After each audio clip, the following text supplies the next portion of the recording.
He wasn't always so blue and speedy. In Fleetway's Sonic the Comic, the guy looked significantly less impressive in the beginning. The brown, spindly hedgehog turned blue and had his speed enhanced by the good doctor Ovi Kintabor. Yes, that's Ivo Robotnik backwards. Here, through a series of experiments and a sweet pair of kicks, Sonic went from a pretty fast brown hedgehog to a crazy fast blue one, and he looks so much better. If you look at blue then brown Sonic, it looks like before and after photos for a meth addict. Number 9. He originally got all his speed from his shoes. While in most forms Sonic is naturally speedy, when he was first introduced his powers came from his power sneakers. In the game's manual it said, "It's Sonic, the real cool hedgehog with the spiked haircut and power sneakers that give him super speed." God, now I'm picturing Sonic with frosted tips because of that haircut thing. It's horrifying. Number 8. The Sega Chant took up an eighth of his first game. Yeah, we all know that early games weren't exactly the most hardware intensive, mostly because the hardware at the time was pretty soft. Damn, that wordplay, call me James Joyce.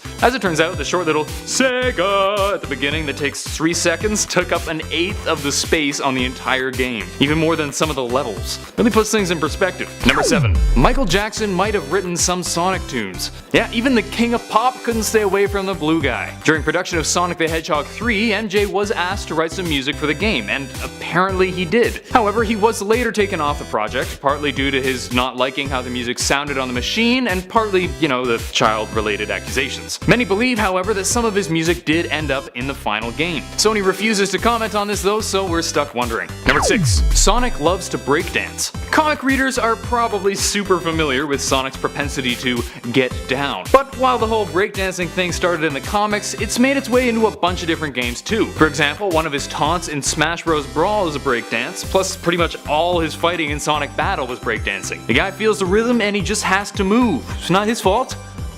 Number 5. Eggman in the Chow Garden. Sonic Adventure Battle 2 was a favorite of many a Sonic fan, largely due to the unique and interesting Chow Garden. You could visit as each of the characters and interact with the adorable little chows. And most of the characters say nice little things to them. What does Eggman say? Yosh. I don't know about you, but that gives me the heebie-jeebies and definitely makes me say, what the fush? Number 4. Big the Ninja Cat. Big the Cat was something of a fan punching bag in Sonic Adventure for being the jerk that made everyone go fishing for this stupid frog all the time. While he thankfully wasn't a playable character in Sonic Adventure 2, this apparently ticked him off and he decided to be a huge creep to the player. Throughout the game there are spots where you can just catch a glimpse of him fishing or stuck in jail or even peeking through a wall. Those eyes.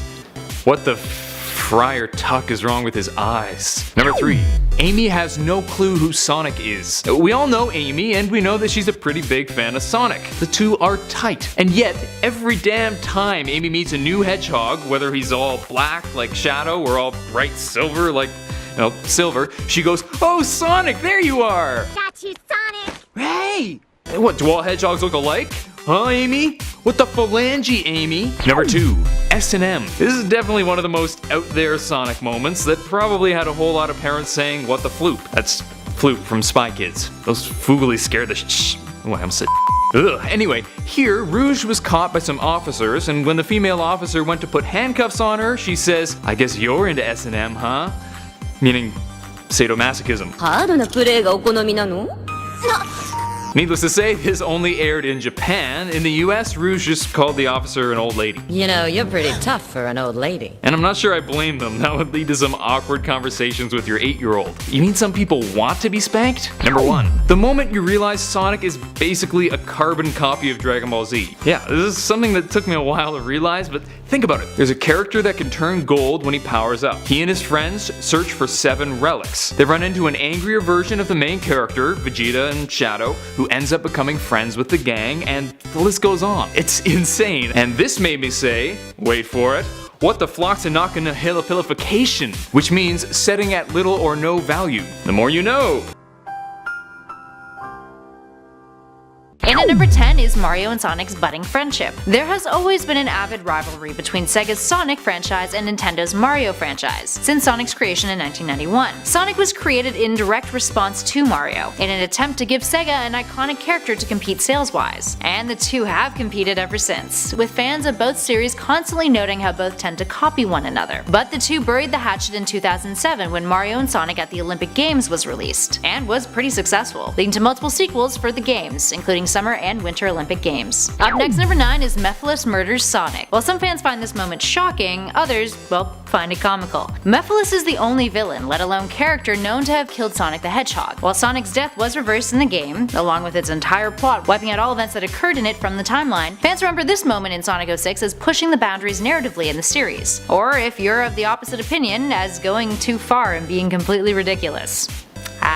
Mixed feelings. Up next, number 8 is no copyright law. In 2010's Sonic Colors, there's a line Sonic utters in which he says, I quote, "Eggman, I'm going to save this planet. I am going to free these aliens. No copyright law in the universe is gonna stop me." This has gone down as one of Sonic's fandom's favorite cheeky quotes from the character. Up next, number 7 is Sonic Extreme. While it's common knowledge that the first Sonic 3D game was Sonic 3D Blast, followed up by the more memorable Sonic Adventure in 1998 to 1999, Sega's first attempt at bringing a 3D Sonic to life was Sonic Extreme, a game that began development in 1994 after the success of Sonic and Knuckles, and featured circular three-dimensional worlds. It was eventually cancelled in 1997, after a series of rejections and outside factors hindered the production. Up next, number 6 is Making Out with Humans. Moving on to a more embarrassing moment in Sonic's history, let's take a look at one of the plot points in the not-so-great Sonic 06 game. While many felt the game was sloppy from mechanics to narrative, and ripped off other franchises in ways that weren't overly subtle, yep, Dragon Ball Z, there's one moment in the game that has gone down in history as painfully awkward, and that's the strange kiss between Sonic and Princess Elise, who kisses him to bring him back from the dead, leaving some to call it dabbling in bestiality.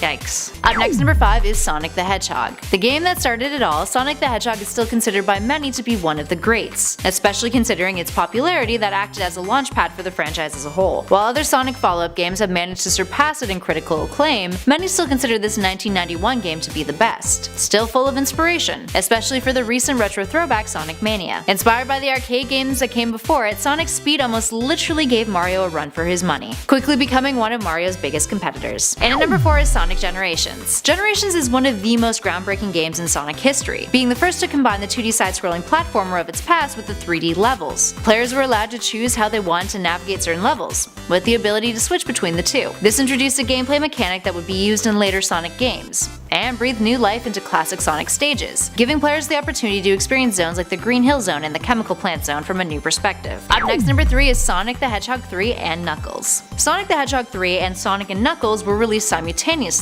with the former acting as Knuckles the Echidna's official introduction into the world. While the two are separate games, they acted as one massive combined one, since the cartridge Sonic and Knuckles was designed to pop onto the Sonic 3 one. Considered to be one of the best 16-bit games of all time in terms of level design and gameplay mechanics, the addition of Knuckles made the game even more fun to play. And in one of the gaming industry's favorite myths that turned out to be true, Michael Jackson had contributed to the game's music, furthering the standard for the original soundtracks that would come out from Sonic games there on out. And our number 2 spot is Sonic Mania. Sonic Mania has everything a Sonic game requires: exciting and functional game mechanics, compelling stages that provide not only a challenge to players but give them stunning worlds to speed through, and the ability to gain the right momentum to reach high-level adrenaline-inducing speeds. Digging down into Sonic's retro roots, the game has been described as inherently nostalgic, the pinnacle of a series' pixel-era career, and an incredibly fresh take on the classic games, filled with fun new levels and Sega Easter eggs that appease even the pickiest of the franchise's fans. And finally, in our number 1 spot is Sonic the Hedgehog 2. If Sonic the Hedgehog was the launchpad for the franchise, Sonic 2 solidified the direction in which the series' gameplay would evolve into, in both mechanics and narrative, including giving the Chaos Emeralds the importance they now hold. It was the introduction of a few key points: the introduction of Tails, co-op gameplay for Sonic, and special 3D stages. While many feel that Sonic 3 and Knuckles is the pinnacle game of the series, the level design in Sonic 2 manages to be more consistent. There really isn't a bad level in the entire game, and it really upped its own game when it came to establishing the standard of music the franchise would soon become famous for. Number Number 10. The awesome Dragon Bot from Sonic Adventure. This one's pretty heartbreaking because it would have been a really awesome addition to the game. Apparently the Sky Chase in Act 1 was going to include an awesome mini-boss that was a mechanical dragon. And you know what they did? They took it out! Damn you all to hell! On the bright side, you can use cheat engines to get it in a game, but sadly, since it was discontinued, it doesn't have any attacks. It just kinda chases ya, which is just so disappointing.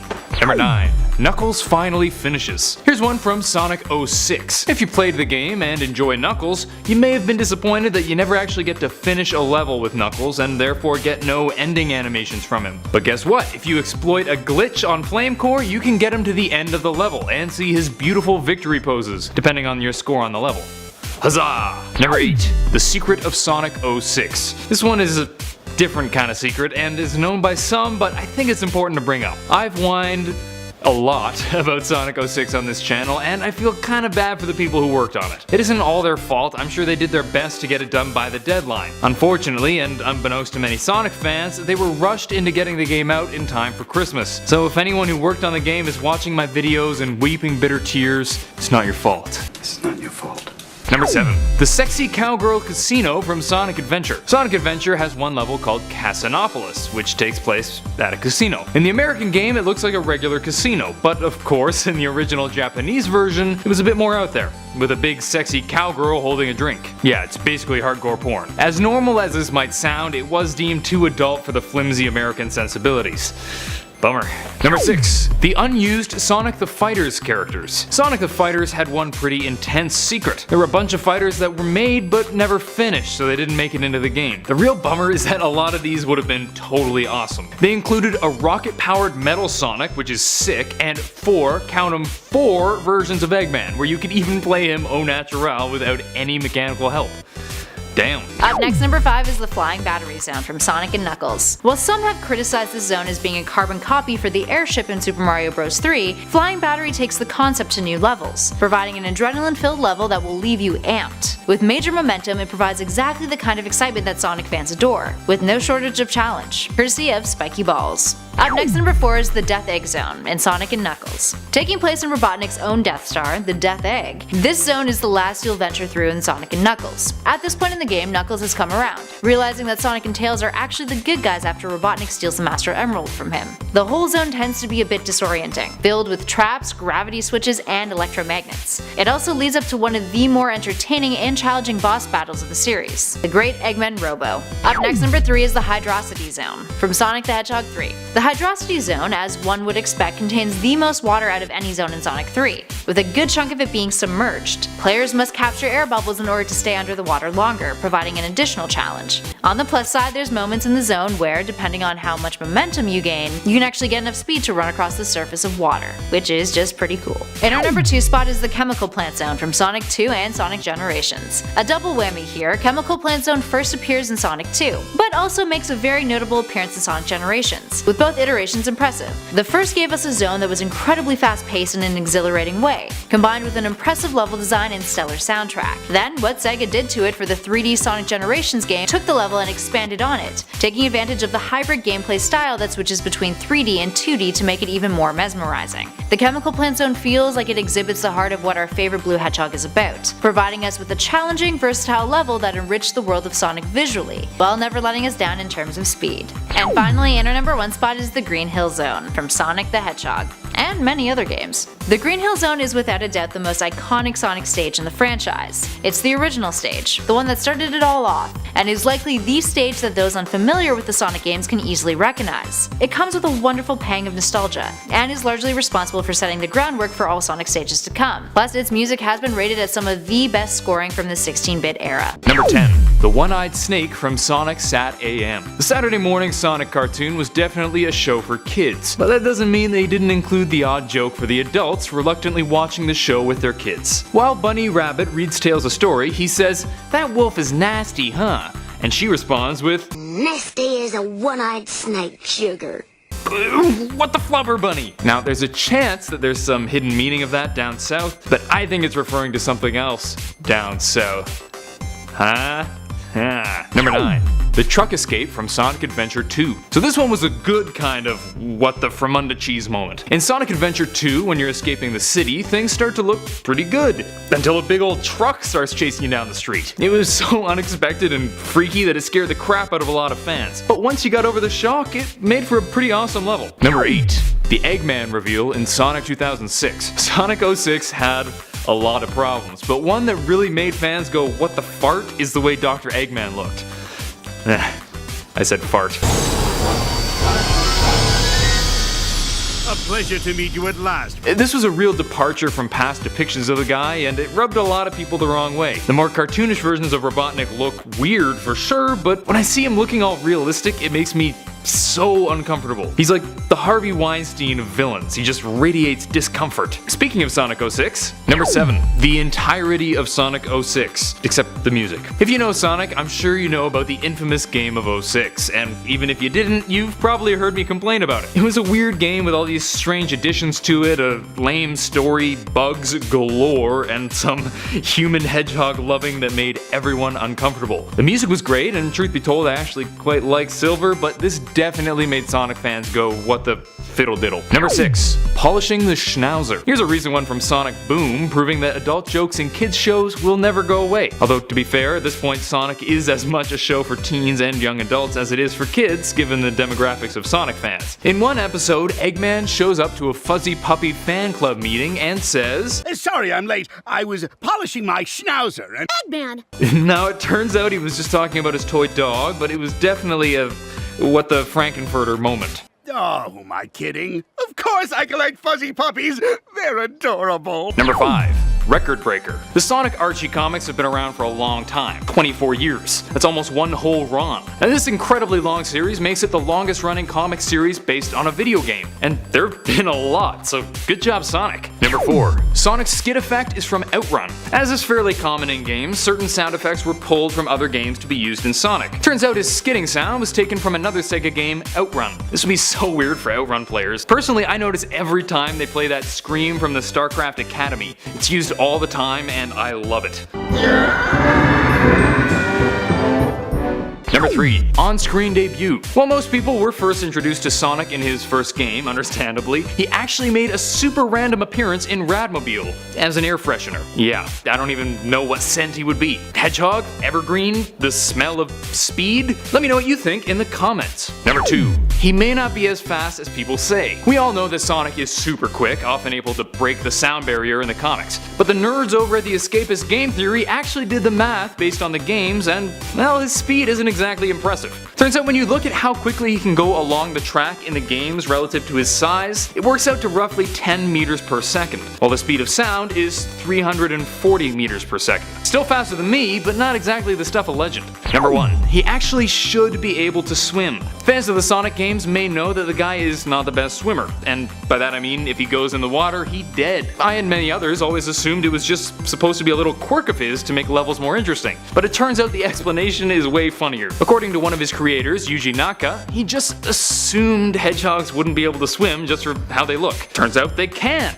and it's adorable. So Sonic, no more excuses, get in the pool, young man. Starting off this list at number 10 is Sonic Adventure. From 1998, Sonic Adventure was one of the earliest Sonic 3D games, and at the time was a pretty big deal. The graphics for the Dreamcast game wowed fans, and contained some pretty stunning locations, which now kinda look incredibly dated, but it was still Dreamcast's best-selling game. At the time, it was described by critics as being a quantum leap forward when it came to visual detail in video games. That being said, it got a bit of heat for questionable music that just did not do the franchise justice, and some subpar voice acting as well. And at number 9 is Sonic and All-Stars Racing Transformed. The only racing game from the Sonic franchise that made our list, Sonic and All-Stars Racing Transformed really lives up to its name. Acting as competition for Mario Kart, the game is known for not only incorporating solid racing mechanics, but also giving players stunning visuals to drive around in, along with the inclusion of many memorable Sega character classics joining in on the fun. But most importantly, the game offered a different take on racing. Your vehicle transforms based on the environment, meaning the levels themselves allowed for more diversity diversity, including flying sections. Up next, number 8 is Sonic Colors. By the time Sonic Colors came out, the franchise was dealing with a string of questionable games, and had many expectations to fill and correct with this installment. Luckily, Colors managed to pull it off, by introducing brand new features while understanding the kinds of mechanics necessary to make a Sonic game great. Up next, number 7 is Sonic Adventure 2. A major fan favorite, Sonic Adventure 2 is one of the more well received in Sonic's arsenal of 3D games, and introduced some very important characters into the Sonic canon that would help shape Sonic's future narratives, specifically Shadow. It's all about Shadow. With epic bosses and the ability to play as Shadow, fans were compelled by the game, even though not much in terms of mechanics had changed from the first. Up next, number 6 is Sonic CD. The 1993 Sonic CD ushered in the introduction of many of the iconic characters in the Sonic franchise, especially Amy Rose, who had previously only appeared in the Sonic manga. For its time, it also stretched boundaries by showcasing some advanced 3D polygons in its bonus stages, and was essentially a more technically advanced version of the Sonic and the Hedgehog 2 game, but with a bit more of an in-depth plot. Up next, number 5 is Sonic Mania. The most recent Sonic event on our list, Sonic Mania's release had many fans real damn excited. And fair enough, Sonic Mania is the first return to the retro originals of the franchise in years, and is a game that received rave reviews. The classic 2D gameplay, combined with many throwbacks and Easter eggs referencing the origins of the franchise, appeals to both old and new players,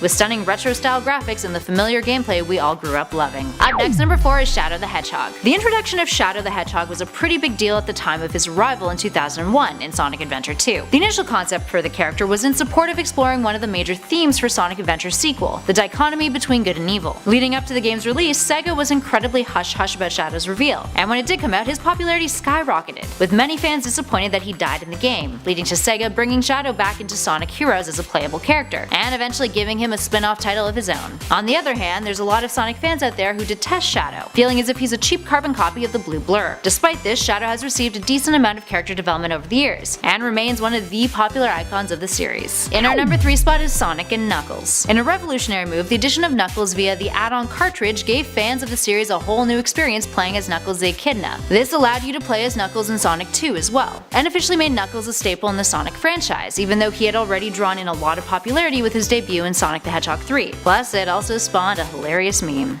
In our number 2 spot is Debug Mode. Getting a little nostalgic here with this number, Debug Mode, also known as Debug Menu, is traditionally a program used by developers to test out and debug a game. But in the early Sonic the Hedgehog games for the Genesis, players can use a cheat code to activate it. Players went wild with all of the possibilities that this unlocked, embellishing and customizing their adventures with Sonic into unique experiences. This ability to unlock the mode carried over into several Sonic games onwards. What's especially cool is that in Sonic Mania, Debug Mode was included in the game as a feature from a no-save game, as a shout-out to the series' roots, much like the majority of the game itself. They even titled it Sonic, You Can Do Anything, which is a shout-out to Sonic CD. And finally, in our number 1 spot is Sonic Generations. In 2011, Sonic decided to get back to its roots, but with a twist, by combining its 2D side-scrolling format with 3D, hence the conception of Sonic Generations, one of the best Sonic 3D games to date, giving players the ability to switch between 2D and 3D gameplay during various stages, some of which made mind-blowing comebacks like the iconic Green Hill Zone and the Chemical Plant Zone. While the 3D Sonic games have been hit or miss over the years, the successful ones are greatly adored by Sonic fans and outside players alike, exploring new ways we can enjoy our favorite speedster and the environments he and other beloved characters race through. And Sonic Generations managed to combine so much of what we love about Sonic games, and wrap it into one awesome gameplay experience. In at number 10 is Studiopolis from Sonic Mania.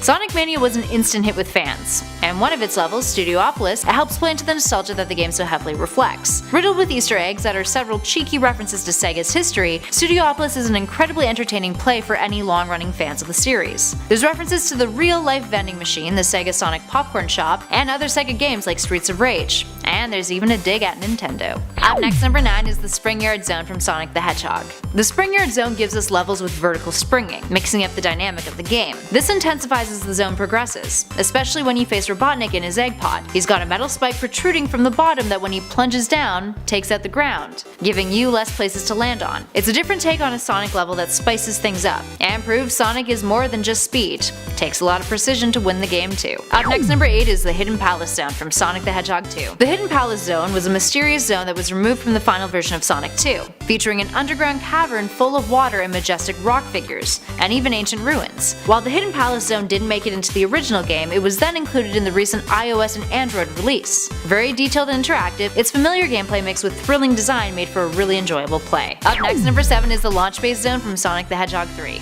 Taking place within a construction site where Robotnik is repairing the Death Egg, the Launch Base Zone is a mechanical base filled with robotic enemies, massive cranes, pulleys, traps, and takes place both indoors and outdoors. It's one of the most notable design feats of the 2D classic series, and definitely one we won't be forgetting anytime soon. Up next, number 6 is the Casino Night Zone from Sonic 2. Taking cues from one of our previous numbers, the Spring Yard Zone, Casino Night puts you right in the middle of a massive pinball meets slot machine. Giving us the complete gambling experience, players can traverse this Vegas-themed level and risk the rings they've collected throughout in hopes of scoring a jackpot. Plus, it has a fantastic and fitting score. Number 5. Sonic CD, I'm Outta Here. This was mentioned in another video, but it's too fun to leave out. In a lot of games, when you leave your character alone, they'll start doing little things. I remember Crash Bandicoot was always so fun for this, he'd always start breakdancing. But Sonic has no time to mess around. He's gotta go fast, not go at a leisurely pace with plenty of breaks. In Sonic CD, if you leave the controller alone for 3 minutes while in game, he just goes, I'm outta here, and jumps off the screen. I'm out of